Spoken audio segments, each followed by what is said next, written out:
वन्देऽहं श्रीगुरो श्रीयुत्पदकमलं श्रीगुरून् वैष्णवांश्च च श्रीरूपं साग्रजातं सहगण रघुनाथान्वितं तं सजीवं सावधूतं सावधूतं परिजनसहितं कृष्णचैतन्यदेवं श्रीराधा कृष्णपादान् सहगण ललिता श्रीविशाखान्वितांश्च च गुरुवे गौरचन्द्राय राधिकाय तदालये कृष्णाय कृष्णभक्ताय तद्भक्ताय नमो नमः। नमो विष्णुपादाय कृष्णप्रेष्ठाय भूतले श्री श्रीमद्भक्तिवेदान्त श्री श्रीधर गोस्वामी नामिने। नमो ओम गुरुदेवाय धीमते सौम्यमूर्तये श्री श्रीमद्भक्ति सिरूप सिद्धांति प्रभवे श्री महात्मने। नमो विष्णुपादाय श्री राधिकाय प्रियात्मने श्री श्रीमद्भक्तिवेदांत श्री नारायण गोस्वामी नामिने। वाञ्छाकल्पतरुभ्यश्च कृपा सिन्धुभ्य एव च पतितानां पावनेभ्यो वैष्णवेभ्यो नमो नमः। पंचतत्त्वात्मकं कृष्णं भक्तरूपं स्वरूपकं भक्तावतारं भक्ताख्यं नमामि भक्तशक्तिकं श्रीकृष्ण चैतन्य प्रभु नित्यानंद श्री अद्वैत गदाधर श्रीवासादि गौरभक्तवृंदा। हरे कृष्णा कृष्णा कृष्णा हरे हरे हरे राम राम राम हरे हरे। स्वप्रथम परम आराध्यतम श्री गुरुपाद पद्म जौन विष्णुपाद अष्टोत्तर शत श्री श्रीमद् भक्ति वेदांत श्री श्रीधर गोस्वामी महाराज जी के श्री अभय चरण सरोज में अनंत कोटि दंडवत प्रणाम अर्पित करती हूँ। तदुपरांत मेरे परम गुरुदेव जय नितिल्ला परविष्टोम विष्णुपाद अष्टोत्तर शत श्री श्रीमद् भक्ति स्वरूप सिद्धांति गोस्वामी महाराज जी एवं जय नितिल्ला परविष्टोम विष्णुपाद अष्टोत्तर शत श्री श्रीमद् भक्ति वेदांत श्री नारायण गोस्वामी महाराज जी के श्री अभय चरण सरोज में श्रद्धा पुष्पांजलि अर्पण करते हुए उनसे अतुल कृपा की वांछा करती हूँ। तदुपरांत ग्रंथकार श्री कृष्णदास कविराज गोस्वामी जी श्रीमद नित्यानंद प्रभु अखंड गुरु तत्व श्रीमद महाप्रभु एवं समस्त परिकरों के चरणों में दंडवत प्रणाम ज्ञापित करते हुए उनसे अतुल कृपा की वांछा करती हूँ। उपस्थित वैष्णव जन भक्तवृंद सभी के चरणों में मेरा यथा योग्य दंडवत प्रणाम स्वीकार हो। सभी को हरे कृष्णा दंडवत प्रणाम। श्री गुरुदेव की जय। श्री गुरुदेव की अहेतु की कृपा से हम जो ग्रंथ अध्ययन अध्यापन कर रहे हैं उसका नाम है श्री श्री चैतन्य चैतामृत। श्री श्री चैतन्य चैतामृत ग्रंथ के अंतर्गत हम श्रवण कर रहे हैं मध्य लीला अष्टादश परिच्छेद प्यार संख्या 115 पे हम आ चुके हैं और पेज संख्या है हमारा 155। अब तक हमने श्रवण किया कि क्या कि जब कुछ सभ्य लोग महाप्रभु के पास जाकर कहते हैं कि वो जो भ्रम हो रहा है कि मछुआरे को कृष्ण और जो हाथ में जो लालटेन है उसको रत्न और जो नौका है नौका को कालिया सब समझने की सब क्या कर रहे हैं, भूल कर रहे हैं, भ्रम कर रहे हैं। तब महाप्रभु कहते हैं कि क्या आपने कहीं कृष्ण का दर्शन पाया है? तब वे कहते हैं कि जो सन्यासी हैं वही कौन है, वही चलते फिरते नारायण हैं। तो हमने श्रवण किया था कि दंड ग्रहण मात्रेन नरो नारायणो भवेत्, कि जो जिन्होंने दंड ग्रहण कर लिया, ग्रहण करने से मात्र से क्या होगा, वो व्यक्ति नारायण हो जाएगा। किंतु इस विषय में महाप्रभु कह रहे विष्णु विष्णु ऐसा नहीं कहना, क्योंकि जीव कभी भी भगवान नहीं हो सकता। जीव के प्रति कभी भी कृष्ण ज्ञान नहीं करना। इस प्रकार हम महाप्रभु अभी वर्णन कर रहे हैं। फिर हमने श्रवण किया था कि अगर कोई सन्यासी भी है वो क्या है, वो चित्तकन जीव है, क्योंकि भगवान क्या है, विभु है और जीव अनु है। जीव चाहे बद्ध अवस्था में हो चाहे मुक्त अवस्था में हो, जीव जीव ही रहेगा। और भगवान भगवान ही रहेंगे। जीव हमेशा कृष्ण का दास रहेगा। किंतु जो मायावादी होते हैं ये क्या करते हैं, ये नारायण के मंदिर में भी नहीं जाते, क्योंकि नारायण को प्रणाम करना क्या होगा, ये सोचते हैं कि वो मतलब जैसे खुद को प्रणाम करना हो गया। इसलिए हमने उदाहरण के माध्यम से सुना था कि भगवान क्या है, सूर्य के समान है, और जीव क्या है, उस सूर्य की रोशनी में जो कण होते हैं उसमें से एक कण के समान है। दूसरा, जैसे जलती हुई चिंगारी, जैसे कहीं आग जल रही है, उस आग में कोई छोटे छोटे चिंगारियाँ निकलती हैं, वो चिंगारी क्या है, जीव है, और जो आग है तो वो कह रहे वो क्या है, भगवान है। हम आ चुके हैं प्यार संख्या 115। कह रहे जेई मूड कहे जीव ईश्वर है सम, सहित पासंडी है दंडे तारे यम। जेई मूड कहे, जो मूर्ख व्यक्ति कहता है, क्या कहता है, जीव ईश्वर है सम, कि जीव क्या है, जीव भगवान के समान है। सहित पासंडी, वही कौन है, वही पाखंडी है। दंडे तारे यम, और यमराज के दंड का वो क्या होगा, वो भागी बन जाएगा। कि यदि कोई इतना भी विचार करता है कि मेरे में और भगवान में कोई अंतर नहीं है, या कोई कहता है भैया जीव क्या है, जीव तो भगवान है, इतना भी कोई बोल दे तो क्या होगा, वो अपराधी होगा और वो यमराज की दंड पाने का अधिकारी हो जाएगा। अनुभाष्य पाषंडी आदि लीला के इस संख्या में इसका वर्णन देख सकते हैं। कह रहे मायावश जीव अथवा मायावश जीव के अथवा मायिक जड़ वस्तु के साथ मायाधीश, जो माया के भी अधिपति हैं, शुद्ध सत्व चेतन विग्रह श्री विष्णु को एक अथवा समान मानने वाला पाखंडी है। पाखंडी कौन है, जो मायावश जीव है। सभी जीव क्या है, माया के आबद्ध हैं। सभी जीव में कौन, स्पेशली बद्ध जीव। अथवा मायिक जड़ वस्तु के साथ, मायिक जड़ जिनको अभी चेतन वस्तु का कोई संबंध नहीं है। संबंध कैसे कह, मायिक जड़ वस्तु के साथ क्या करता है, मायाधीश, जो माया के भी जो अधिपति हैं, जो माया के भी जो ईश हैं, ऐसे शुद्ध सत्व चेतन विग्रह, जो साक्षात सद चिद आनंद में विग्रह हैं, श्री विष्णु को क्या करेगा, एक मानेगा या उनके समान मानेगा। वो क्या है, पाखंडी है। भक्ति संदर्भ के नाम 25 संख्या नाम अपराध वर्णन प्रसंग में एक अपराध है श्रुति शास्त्र निंदा के वर्णन में। तो कह रहे हैं यथा पाषंड मार्गेन दत्तात्रेय स्वर्भ देवोपासका नाम पाषांडी नाम, अर्थात दत्तात्रेय और ऋषभ देव के पाखंडी जो उपासक गण पाखंड मार्ग के अनुसार वेद आदि के शास्त्र निंदक हैं। पुण्य अन्य एक अपराध क्या करेंगे, अहम मम बुद्धि अथवा देह आत्म में बुद्धि के वर्णन में। अहम मम कि मैं ही क्या है, मैं ही सब कुछ हूँ। देह में जो बुद्धि होना, मैं ये शरीर हूँ, ये मेरा है, जो देह आत्म बुद्धि है, इसके वर्णन में कह रहे हैं कि देह द्रविणादि निमित्तक पाषंड शब्देन च 10 अपराधा एव लक्ष्यन्ते पाषंडम यत्यावतेषाम। कह रहे देहे द्रविणादि अर्थात पुनः जिनकी बुद्धि भी कैसी है, मैं और मेरा की बुद्धि के वर्णन में। मैं ये शरीर हूँ, मैं डॉक्टर हूँ, मैं इंजीनियर हूँ, मैं जो कोई भी पोस्ट पे हो, जो कोई भी वो व्यक्ति हो, मैं पुरुष हूँ, मैं स्त्री हूँ, तो एक अपना जो ईगो है, और फिर उससे संबंधित ये घर मेरा, ये गाड़ी मेरी, ये बंगला मेरा, ये पति मेरा, ये पत्नी मेरी, ये बच्चे मेरे, ये जो मैं और ये मेरा की जो बुद्धि है,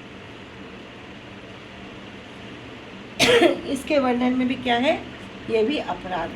कह रहे नामे के अस्य वाची, इस श्लोक में देह धन आदि निमित्त कि भैया शरीर हो या उससे संबंधित जो वस्तुएं हों, पाखंड शब्द के द्वारा भी 10 नाम अपराध लक्षित हुए हैं, क्योंकि ये समस्त अपराधी क्या है, पाखंड में हैं।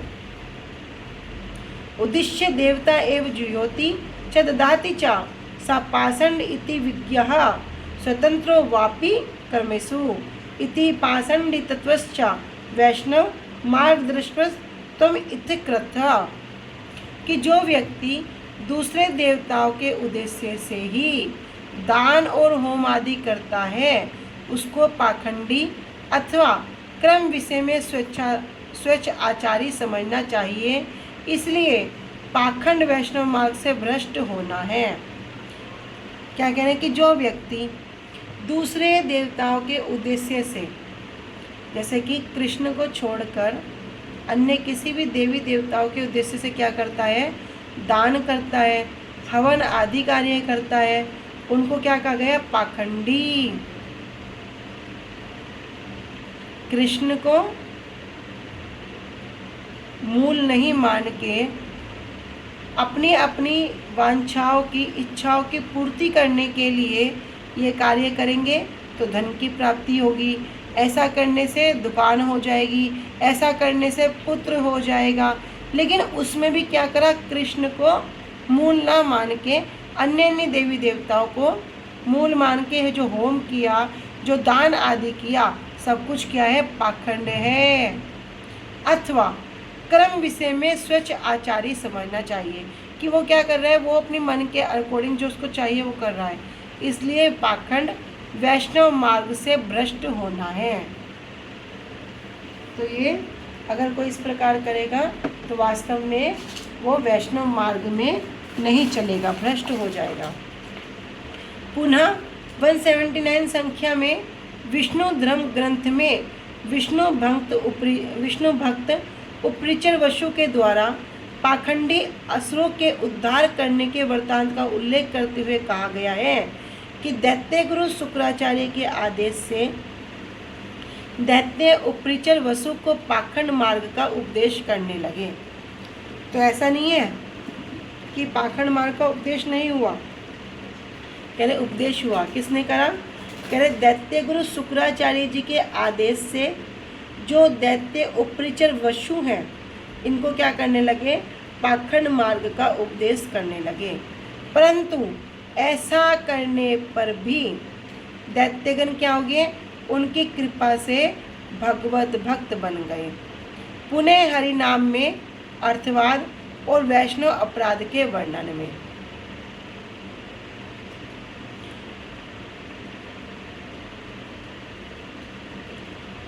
तादृश अपराधे भक्ति स्तंभ च सूर्यते देहादिलो भारत ये पाषंडा गुरु अवज्ञा दिशा अपराध युक्ता। इस प्रकार के अपराधों के कारण भक्ति स्तंभित हो जाती है, ऐसा शास्त्रों में सुना जाता है। देह संपत्ति के लोभ के उद्देश्य से नाम ग्रहण करने का पाखंड करने वाले जो क्या करेंगे, देह संपत्ति के लोभ से नाम ग्रहण करने का पाखंड करेंगे और गुरु अवज्ञा आदि 10 नाम अपराध, जो 10 नाम अपराध हम श्रवण करते हैं, 10 नाम अपराध युक्त व्यक्तियों को श्री नाम कीर्तन का फल बहुत देर से प्राप्त होता है। अभी नाम जप तो सब कर रहे हैं, किंतु नाम कैसा हो रहा है, 3 प्रकार के नाम हैं। बताओ कैसे, कौन कौन है, होता है नाम अपराध, एक हाँ जी बढ़िया, एक होता है नाम अपराध, एक होता है नामाभास और एक होता है शुद्ध नाम। अभी जो नाम हो रहा है वो कैसा हो रहा है, वो नाम अपराध से युक्त होकर हो रहा है, किंतु नाम चल रहा है। और जिस दिन एक ये शुद्ध नाम, नामाभास में क्या होगा, अजामिल की क्या स्थिति थी, अजामिल की इतनी स्थिति होने पर भी जब अंत समय में उसने अपने पुत्र को पुकारा, नारायण बेटा बचा ले, इतना ही बोला, नारायण उच्चारण करने मात्र से क्या हो गया, 4 शब्द में बोला तो 4 विष्णुदूत वहाँ पर उपस्थित हो गए। तब वहाँ पर यमदूतों का और विष्णुदूतों का बड़ा सुंदर संवाद है। तो अगर किसी की नामाभास जैसी स्थिति भी हो जाए तब तो बड़ी बात, कहना क्या। लेकिन अगर कोई शुद्ध नाम बोल दे तो हम श्रवण करते ना बार बार कि एक जीव के अंदर इतना सामर्थ्य नहीं कि वो उस एक नाम के बराबर पाप कर सके। तो अभी जो नाम हो रहा है वो कैसा हो रहा है, नामापराध। तो कह रहे हैं कि जो 10 नाम अपराध युक्त व्यक्तियों का श्री नाम कीर्तन का फल कैसा होता है, देर से प्राप्त होता है। नाम तो करते हैं, फिर कहते हैं हमारा कुछ नहीं हो रहा है, होगा कैसे? अभी भैया अपराध सहित नाम ले रहे हो, जिस दिन वो अपराध हट जाएगा उस दिन उस नाम का फल भी उतनी ही शीघ्रता से प्राप्त हो जाएगा। इस प्रकार अनेक स्थानों पर पाखंड शब्द का उपयोग हुआ है। बहुत से श्रीमद् भागवतम के भी आदि श्लोक हैं जिसमें पाखंडियों के पाखंड का वर्णन है।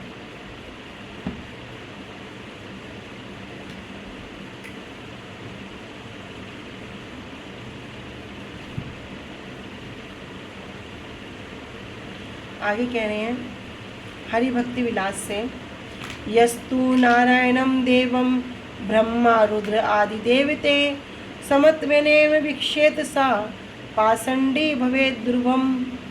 श्री हरि भक्ति विलास में वर्णन कर रहे कि यस्तु नारायणं देवम, कि जो कोई व्यक्ति क्या करता है, नारायणम, नारायण ब्रह्मा रुद्र अर्थात शिव आदि जो क्या है, देवत्य ही, जो इन सब देवताओं के भी जो स्वामी है, देवम भगवान को भी क्या करता है, समत्वनेव उनके समान स्तर पर, निसंदेही विक्षेद सा पाषंडी, मतलब जो कोई क्या करेगा, नारायण को, नारायण कौन है, करे ब्रह्मा शिव आदि जो देवताओं के भी जो स्वामी है, ऐसे भगवान को क्या करेगा, समत्वनेव उनके समान स्तर पर देखता है। सा मतलब वह व्यक्ति भी क्या है, पाषंडी, वह नास्तिक है, पाखंडी है, भवेत ध्रुवम, ध्रुवम मतलब निश्चित रूप से वो पाखंडी माना जाता है। कह रहे यस्तु नारायणम देवम ब्रह्म रुद्र आदि देवतई। अरे भैया जो नारायण है, नारायण कौन है, चाहे ब्रह्मा हो, चाहे रुद्र हो, चाहे बहुत सारे देवी देवताओं, सबके कौन है, देवता है, भगवान है, उन सब देवताओं के स्वामी हैं। इनको भी क्या करेगा, उनके समान स्तर पर जो मानेगा वे सब क्या है, पाखंडी हैं। जो ब्रह्मा रुद्र आदि देवताओं के साथ श्री नारायण को समान रूप में देखते हैं वे निश्चय ही पाखंडी हैं। अब ये वार्तालाप कहाँ और किसके बीच चल रहा है,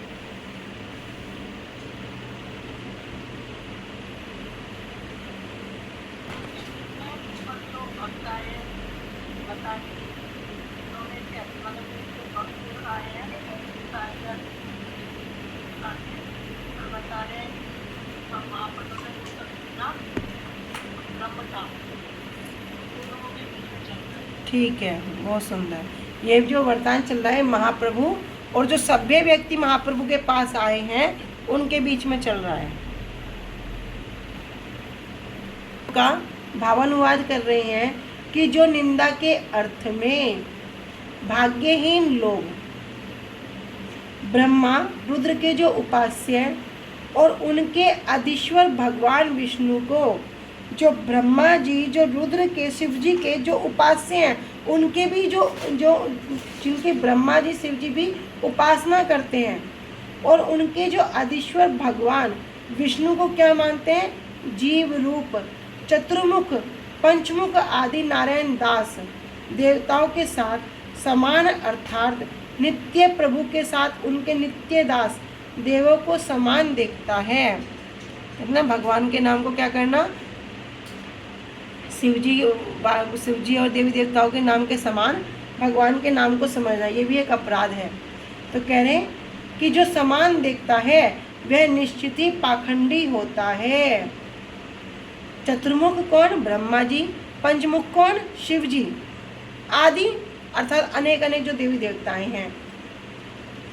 पद्म पुराण के वचन के अनुसार कह रहे हैं जो व्यक्ति श्री मूर्ति में शिला बुद्धि, भगवान के विग्रह में शिला बुद्धि, ये तो कौन है, ये तो पत्थर के बने हैं, धातु के बने हैं, ये तो चित्रपट है, मनोमयी, मणिमयी, 8 प्रकार के सुनते ना, लोहो दारूमयी।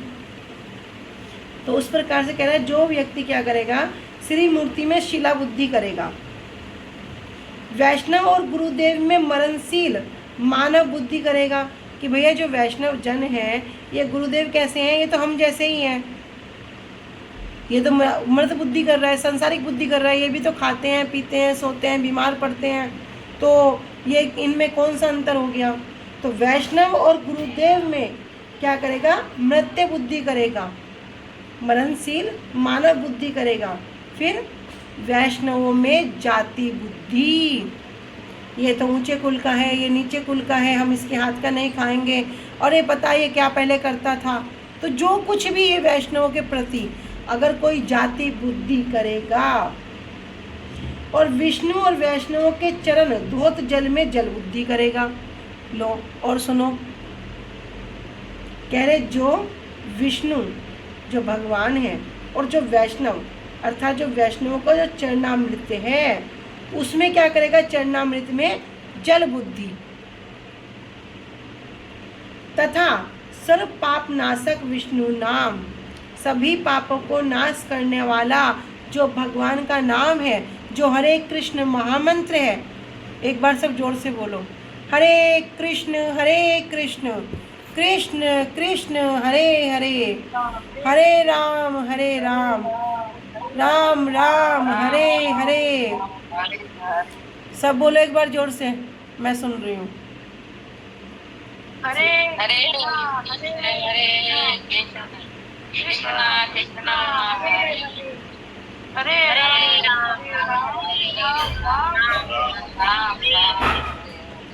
हरि बोल, बहुत सुंदर। तो कह रहे जो इस नाम के प्रति जो क्या है भगवान का नाम है, और ये मंत्र, और मंत्र भी कैसा दिया गुरुजी ने, महामंत्र। मंत्र तो बहुत है किंतु क्या प्रदान कर दिया, महामंत्र प्रदान कर दिया। जिस प्रकार कोई व्यक्ति अभी किसी को कोई बीमारी हो जाए, किसी को आंखों में दर्द, किसी के कान में दर्द, किसी के पेट में दर्द, किसी के सिर में दर्द, किसी को कुछ प्रॉब्लम, अलग अलग डॉक्टरों के पास जाएगा। भैया मेरी कान में बड़ा दर्द हो रहा तो कान के डॉक्टर के पास चला गया, मेरी आँख में दर्द तो आँखों के डॉक्टर के पास चला गया। तो क्या करेगा, अलग अलग डॉक्टर के पास जाएगा। तो लेकिन उपाय क्या होगा, वो उतना ही उपाय करेगा जितना उसके अंडर में है। लेकिन कोई एक ऐसे डॉक्टर के पास चला जाओ भैया जो सिर से लेकर जो पैर के नखून तक का इलाज कर दे।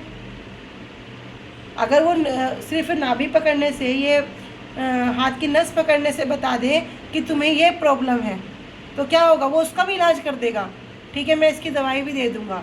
ऐसे ही गुरुजी ने बहुत सारे मंत्र अनुदाय के, मंत्र तो बहुत सारे हैं, किस मंत्र से क्या क्या इलाज करेंगे। गुरुजी ने तो वास्तव में जो महामंत्र है उसको ही प्रदान कर दिया। तो ये महामंत्र कोई साधारण नहीं है।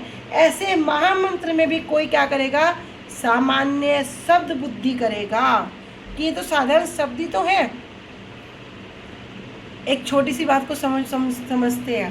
कहते हैं ना कि हम किसी के पास से चले जाते हैं, घर में कुछ काम नहीं बन रहा और बहुत लड़ाई झगड़ा हो रहा है, या दुकान नहीं चल रही, या कोई काम नहीं हो रहा, तो किसी के पास पूछने के लिए चले जाते हैं, भैया वो क्या तुम्हें कुछ ऐसा करके दे देता है जिससे कुछ हो जाएगा। वो भी अगर कुछ करके देता है तो वो भी मंत्रों की शक्ति से देगा। वो भी तुम्हारा कोई ऐसा, उसके पास बहुत बड़ी सिद्धि नहीं है कि तुम्हें ऐसे करके दे देगा।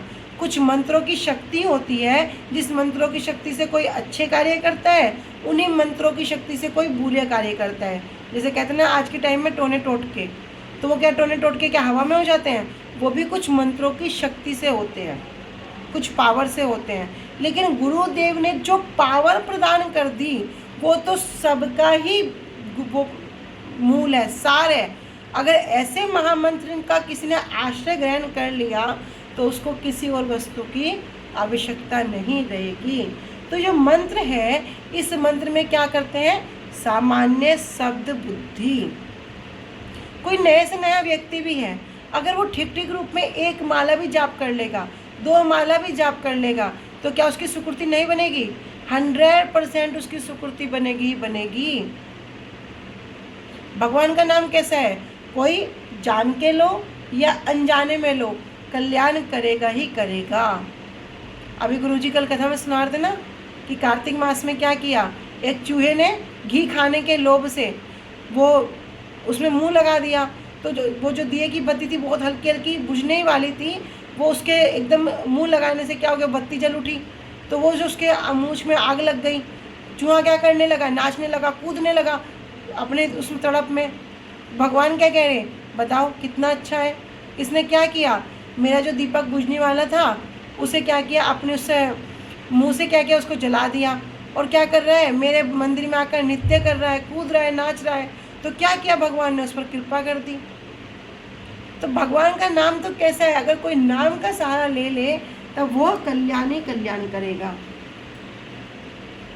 तो ऐसे नाम में भी यदि कोई सामान्य शब्द बुद्धि रखेगा एवं सर्व ईश्वर विष्णु को अन्य देवताओं के साथ समान बुद्धि रखता है।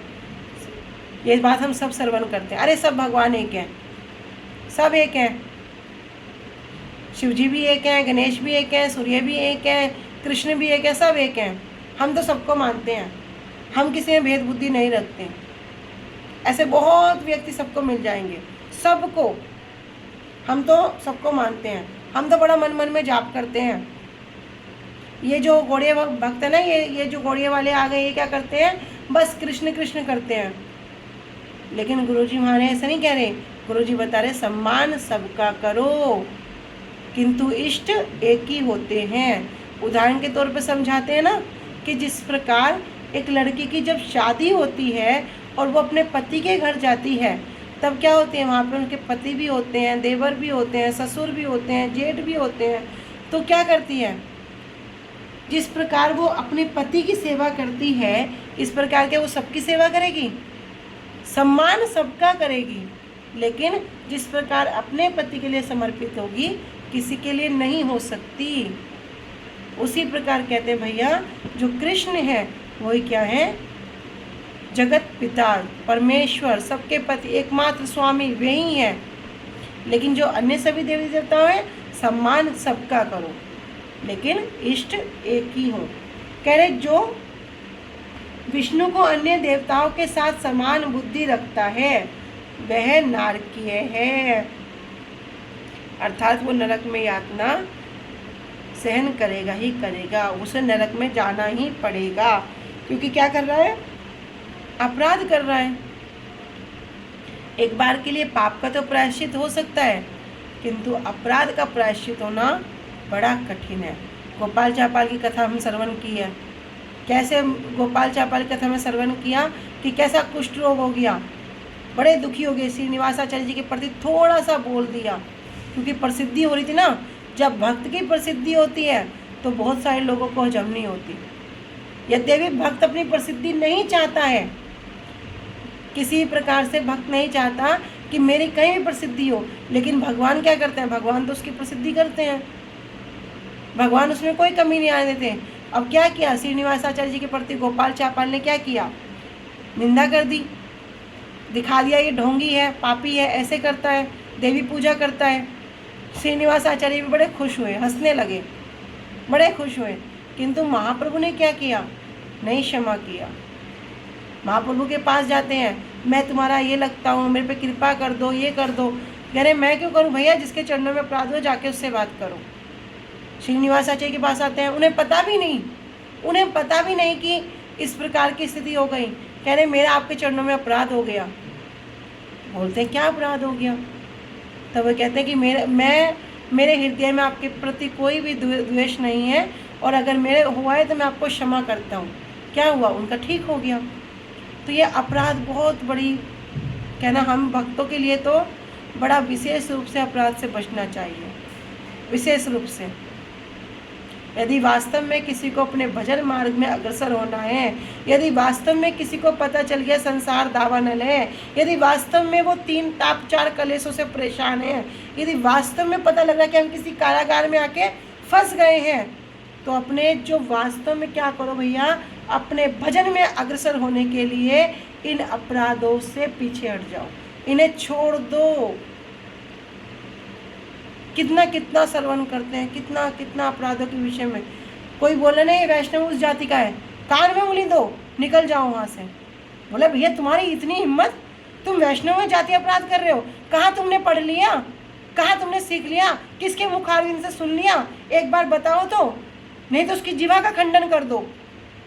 यदि कोई गुरु वैष्णव के प्रति कोई गंदे शब्द का प्रयोग करता है, कोई बहुत से लोग होते हैं जो गाली तक का प्रयोग कर देते हैं, ऐसे व्यक्तियों का संग करने से अच्छा मर जाओ, कट जाओ, उससे तो अच्छा क्या होगा। वैष्णवों के प्रति ज्यादा बुद्धि करेंगे, वैष्णव के प्रति दोष देखेंगे, पहले अपने अंदर झांक के देखो कितने हम दोषों से भरे हैं। अरे वैष्णव जन तो बड़े कृपालु हैं, अरे वैष्णव जन तो वो कहिए जो पीर पराई जाने रहे, जो दूसरों के दुख में देखकर खुद दुखी हो जाते हैं, अंदर से उनका हृदय क्या होता है, परेशान हो जाता है। कैसे इस जीव पर कृपा करके इसको इस दलदल से बाहर निकालूं, कैसे इस दावानल से बाहर निकालूं। कहते ना वैष्णव हृदय नवनीत समाना, भैया नवनीत नहीं समाना नहीं, कह रहे वो तो उनसे भी कोमल है, उनसे भी कोमल है। जब हम इस प्रकार की कहीं वार्ता सुने, या तो भैया खंडन करो, नहीं कर सकते निकल जाओ। वास्तव में जो अपने भजन में अग्रसर होना चाहते हैं, जो इस भव सागर को पार करना चाहते हैं, जो बार बार इस धरातल पे आना ही नहीं चाहते, और अगर आना भी पड़े तो किसी वैष्णव के घर में कुत्ता बन के भी जन्म लेंगे तो भी स्वीकार होगा। तो ये सब क्या है, ये सब नरक की ओर जाने वाले हैं, सब नारकीय हैं। जो दो पैर पे चल रहे हैं वो भी पशु हैं, अगर वो भगवान का भजन नहीं कर रहे, वो दो पैर पे चलने वाले पशु हैं।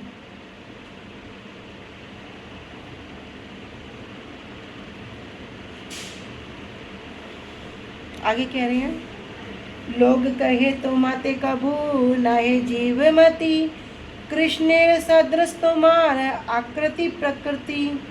लोग कहें, तब लोगों ने कहा तो माते कभू नहे जीवमती, आपको, तो माते मतलब आपको, कभू कभी भी नहीं जीवमती, एक सामान्य जीव नहीं माने जाते। तो चैतन्य महाप्रभु क्या है, कह रहे सामान्य जीव और जो पूर्ण पुरुषोत्तम भगवान है उनके बीच का अंतर अब सब कुछ बतला चुके। तो लोग कह रहे हैं आपको कोई भी व्यक्ति सामान्य मनुष्य नहीं मानता, कृष्ण सदस्य तुम्हारा आकृति प्रकृति। क्यों नहीं मानता, क्योंकि जो आपकी आकृति, जो आपके लक्षण हैं, जो आपकी शारीरिक क्रिया है, सब क्या है, सब कृष्ण के समान हैं। आकृति तुम्हारे देखी बजेंद्र नंदन, देह कांति पीताम्बर कैले आचंदन। आकृति, आकृति मतलब जो शारीरिक लक्षणों से, तोमाते आपको देखकर, जब हम आपको देखते हैं तो साक्षात किसको देखते हैं, बजे नंदन, नंद महाराज के पुत्र को देखते हैं और अन्य किसी को नहीं। देह कांति पीताम्बर कैल आचंदन, यद्यपि आपके शरीर की सुनहरी कांति न होने पर भी आपका जो मूल वर्ण है उसको क्या कर दिया, आच्छादित कर लिया है। मृग मत्र वस्त्र बांधे तब न लुकाए, ईश्वर स्वभाव तुम्हार ढाका नहीं जाए। कह रहे मृग मद मतलब जो हिरण होता है, हिरण की जो कस्तूरी वस्त्र बांधे, यदि उस कस्तूरी को कोई वस्त्र में भी बांध ले तब वो न लुकाए, तब भी उसको नहीं छुपा सकता। ईश्वर स्वभाव तुम्हार टाका नहीं जाए, और आपका भी जो स्वभाव है, क्या जो पूर्ण पुरुषोत्तम भगवान के जो लक्षण है, जो सच्चिदानंद विग्रह हैं, वो आपके छुपाए नहीं जा सकते। तब लोगों ने कहा कि आपको कोई भी जीव नहीं मान सकता। क्यों? क्योंकि आपकी आकृति और प्रकृति सभी प्रकार से श्री कृष्ण के समान ही है। यद्यपि पीत वर्ण से आपकी अपनी उस श्यामल कांति को ढक दिया है, तब भी आकृति से हम आपको साक्षात बजे नंदन ही देख रहे हैं। जैसे कस्तूरी को वस्त्र में बांधकर रखने पर भी उसकी गंध को, उसकी सुगंध को छिपाया नहीं जा सकता, वैसे ही आपका जो ईश्वर स्वभाव है छिपाने पर भी छिपाया नहीं जा सकता। तो ये आदि लीला में वर्णन कर रहे हैं कि जिस प्रकार कस्तूरी के वस्त्र में बंधे होने पर भी उसकी जो सुगंध है, गंध है, चारों दिशाओं में फैल जाती है, उसी प्रकार आपके द्वारा भक्त जीव रूपी आवरण से अपने को गोपन करने पर भी आपका जो भगवत स्वभाव है वो छिपता नहीं है। अलौकिक प्रकृति तुम्हार बुद्धि अगोचर, तो माँ देखी कृष्ण प्रेमे जगत पागल।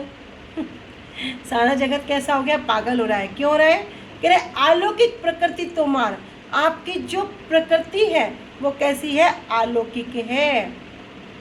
प्रकृति मतलब जो लक्षण है, आपके जो लक्षण है कैसे हैं, अलौकिक है, अद्भुत है, असाधारण है।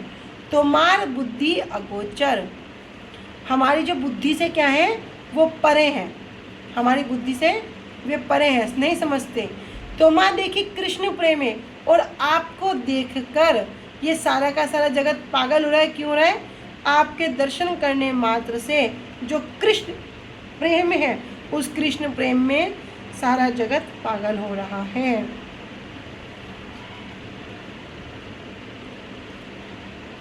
स्त्री बाल वृद्ध आर चांडाल जवन, से तो मार एक बार पाए दर्शन। कह रहे किस किस की बात कहें, अभी वे सब लोग महाप्रभु से वार्ता कर रहे हैं, किस किस की बात कहें। कह रहे स्त्रियां हों, बाल बच्चे हों, वृद्ध अर्थात बूढ़े हों, चांडाल, कोई चांडाल भी क्यों ना हो, कोई यवन भी क्यों ना हो, यही तुम्हार एक बार पाए दर्शन, जो केवल एक बार आपका दर्शन प्राप्त कर लेता है। कृष्ण नाम लय नाचे हैया उन्मत, आचार्य हैल से ही तारिल जगत। कृष्ण नाम, तब वो कृष्ण नाम लेकर क्या करता है, नाचता है, उन्मत्त हो जाता है, पागल की भांति हो जाता है। और आचार्य हैल से ही तारिल जगत, और क्या करते हैं, आचार्य बनकर जगत का उद्धार करता है। वही जो एक बार आपका दर्शन करता है, वही उस प्रेम में उन्मत्त होकर पागलों की तरह नाचता है, कीर्तन करता है, और वही आचार्य बनकर क्या करता है, इस जगत का उद्धार करता है। स्त्री, बालक, वृद्ध और यहाँ तक कि चांडाल और यवन, जो कोई एक बार भी आपका दर्शन करता है, वह श्री कृष्ण नाम का कीर्तन करता है, उन्मत्त होकर नित्य करता है, और आचार्य बनकर जगत का वो उद्धार करता है।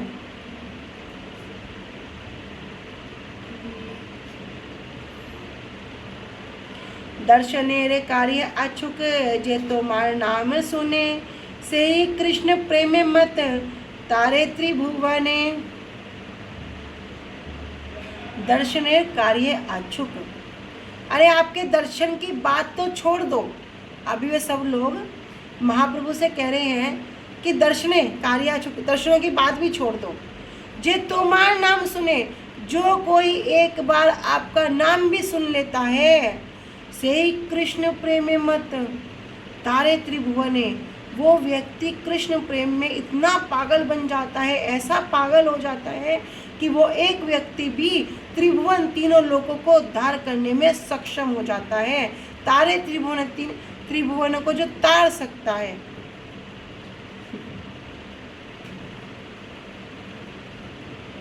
कह रहे हैं कि दर्शनों की बात तो दूर, जो कोई आपका नाम भी सुनता है, वह श्री कृष्ण प्रेम में मत होकर त्रिभुवन को तार देता है।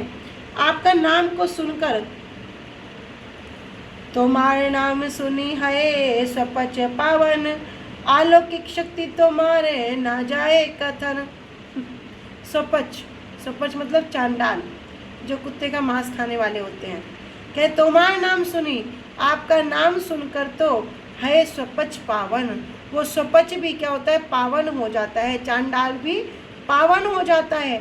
अलौकिक शक्ति तोमार ना जाए कथन, आपकी जो अलौकिक शक्तियाँ हैं, इसको वर्णन करना संभव नहीं है, इसको वर्णन नहीं किया जा सकता। तो कह रहे हैं कि भैया दर्शनों की बात तो दूर रही, यदि कोई आपका नाम भी सुन ले, वो भी पवित्र हो जाएगा, पावन हो जाएगा। तो आपकी जो अलौकिक शक्ति है, इसका वर्णन नहीं किया जा सकता, कल्याण हो जाता है। ठीक है, आज हम यहीं तक रखते हैं। वांछा कल्पतरुभ्यश्च कृपा सिन्धुभ्येव च पतितानां पावनेभ्यो वैष्णवेभ्यो नमो नमः। श्री गुरुदेव की जय। अनंत कोटि वैष्णव वृंद की जय। निताई गौर प्रेमानंदे। हरि हरि बोल। हरे कृष्णा। सभी को दंडवत प्रणाम। हरे कृष्णा दीदी का